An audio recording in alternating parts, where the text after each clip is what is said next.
जी doctor साहब, किस तरह की मशीन है और किस तरह काम करती देखिए, ये जो एक रोबोट है जो हमें घुटना पत्थरपन के लिए हमें मदद करते हैं। ये घुटना पत्थरपन के लिए काम में आता है रोबोट। लेकिन जो बात है, ये रोबोट हमारे हिंदुस्तानियों ने बनाई, मेक इन इंडिया है, जो मेरिल कंपनी है उन्होंने बनाई ये रोबोट, और बहुत कारगर है। इसको जो है अभी तक हम लोग जो है, जो आपका मीसो 3 है उसके साथ में 100 से ज्यादा पेशेंट को ऑपरेट कर चुके हैं। वेरी सेफ, बहुत एक्यूरेट है। जिसको तारीफ जो बाहर का जिसको दिखाया आपने, जो डॉक्टर्स आए, जो प्रोफेसर आए, उनको भी ये मीसो रोबोट बहुत सरल लगा, बहुत अच्छा लगा। ये हमारे लिए जो होता है, हम सबके लिए गर्व की बात है। जो हमारे हिंदुस्तान का बना हुआ रोबोट जो होता है आज के दिन में कामयाब हो रहा है, कारगर है। जो बाहर का डॉक्टर भी इसके अप्रिशिएट किया। यही बात आपको कहना चाहते हैं आप लोगों को, तभी आप लोग से मिलना चाहते हैं। ये बहुत ही अच्छी रोबोट है, बहुत सिंपल है, बहुत आसान है तरीका से है, और वेरी सेफ। आज शतक लगाया है और रोबोटिक जो 100 सर्जरी की है कामयाब, उसके बारे में जानते हैं। देखिए, ऐसा होता है, ये 100 सर्जरी जो है ना, एक नंबर्स है। जैसे हम लोग डेली हम लोग सर्जरीज करते रहते हैं। ये 100 सर्जरी ऐसा एक चीज होता है जिसके बारे में आप लोग को बता सकते हैं। जब 100% सेफ हुआ तो we can say that it is safe. उसको पहले भी जो मीसो 1 के साथ में हमने 56 सर्जरी कर चुका है, तो 156 सर्जरी ऑलरेडी मीसो रोबोट के साथ में हो चुका है।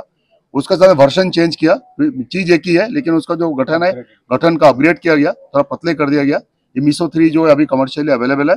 जो मैसेज है is very safe, very patient friendly, very simple, और हमारे लिए कारगर है बहुत है। और मेरे आगे चल के लगता है ये पूरा इंडिया में नहीं, पूरा देश में बहुत सबसे ज्यादा उम्र किस पेशेंट की आपने ऑपरेशन 93।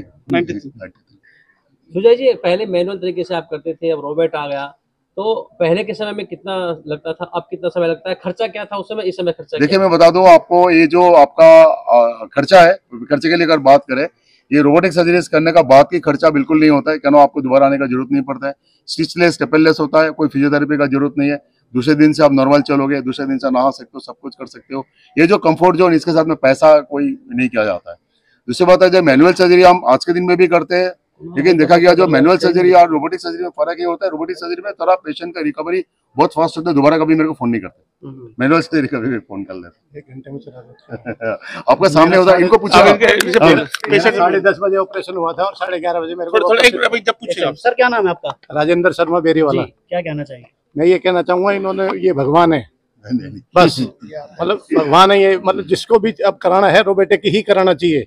आपको क्या एक्सपीरियंस है इसका? मेरा ये है कि मेरा अब खुद का हुआ है। अच्छा। और अभी 2 दिन में इन्होंने मेरे को चला दिया है। मेरे को उसी टाइम 1 घंटे बाद भी चला दिया था। क्या हालत थी आपकी, कंडीशन कैसी थी? कंडीशन बहुत खराब हो गई थी।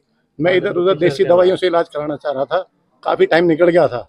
उसके बाद मेरे कमर में भी प्रॉब्लम आने लगी थी, तब मैंने ये डिसीजन लिया, राकेश गुप्ता जी और इनकी मेहरबानी से। आपको भी लोगों ने उपाय बताए थे कि भाई ऐसे लोगों के पास जाओ, वहाँ जाओ, हाँ, मैं गया हूँ, बताया नहीं थे, मैं गया भी, हरिद्वार तक गया हूँ मैं, लेकिन मेरे को कोई फर्क नहीं पड़ा। अभी भी दवाइयाँ पड़ी हैं बाकी मेरे घर में। फिर मेरे को सुझाव दिया, मैं राकेश गुप्ता जी से मिला, इन्होंने भट्टाचार्य जी से मेरा ऑपरेशन कराया, और मैं इनको भगवान कहता हूँ। चलो, बहुत अच्छा। अब मेरी जो जिंदगी के बाकी कौन है वो मैं पूरे कर पाऊंगा अच्छे से हो जाए। और राकेश गुप्ता जी, राकेश जी, आपने जो डॉक्टर साहब, आपने जो नीचे करना यार, आसमान में ये जो आप रिपोर्ट लेके आए, क्या आपको आई कि लानी चाहिए, जरूरी है? मैं एक बात बताना चाहता हूँ, साइंस में ना रोजाना तरक्की होती है। रोबोट के अलावा जैसे कोई भी काम हम पहले हाथ से करते हैं, फिर उसको मशीन पे ले जाते हैं। जैसे इंडस्ट्री में CNC मशीन्स होती हैं। जो काम पहले डाई से होता था, आज को CNC से होता है। आपने प्रोग्राम फिट किया, ऑर्डर कर दिया, प्रिसीजन बढ़ जाती है। तो रोबोट भी हमको असिस्ट करता है, वो हमारे को रिप्लेस नहीं करता है। ह्यूमन इंटेलिजेंस फिर चाहिएगी, क्लिनिकल सेंस फिर चाहिएगी, लेकिन हमारे काम करने की जो प्रिसीजन है रोबोट की मदद से वो बहुत अच्छी हो जाती है और रिजल्ट्स बहुत अच्छे हो जाते हैं।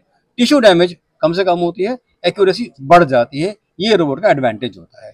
किसी भी टेक्नोलॉजी में, जैसे पहले दूरबीन से ऑपरेशन नहीं होते थे, अब दूरबीन से ऑपरेशन होते हैं।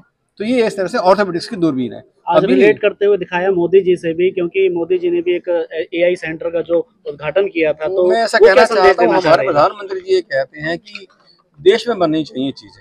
हमसे जब भी बजट आता है तो लोग पूछते हैं कि आप सरकार से क्या चाहते हैं, तो हम चाहते हैं कि जितने भी हमारे मेडिकल इक्विपमेंट्स हैं, मेजॉरिटी इंपोर्ट होते हैं, या जर्मनी से होते हैं, या US से होते हैं, या अदर कंट्री से होते हैं।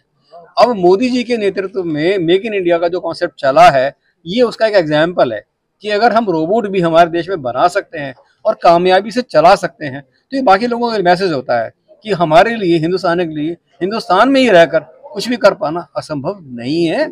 एक बार ठान लें तो कर सकते हैं। ये जो 100 केसेस थे, इसमें केवल भारत के थे या विदेशों से भी, या इसमें जो मेजॉरिटी इंडियंस आप लेके चले? Thank you very much. For making me walk. मैं बिल्कुल चल नहीं सकती थी, मैं इनकी आभारी हूँ। अभी मैं चलना तो क्या, मैं दौड़ती हूँ। मेरे बच्चे मुझे कहते हैं मामा स्लो डाउन हो जाओ, but I don't slow down. A special thank to doctor, I am grateful to him. इन्होंने मेरे को चलाना सिखाया है। Grateful, thank you doctor.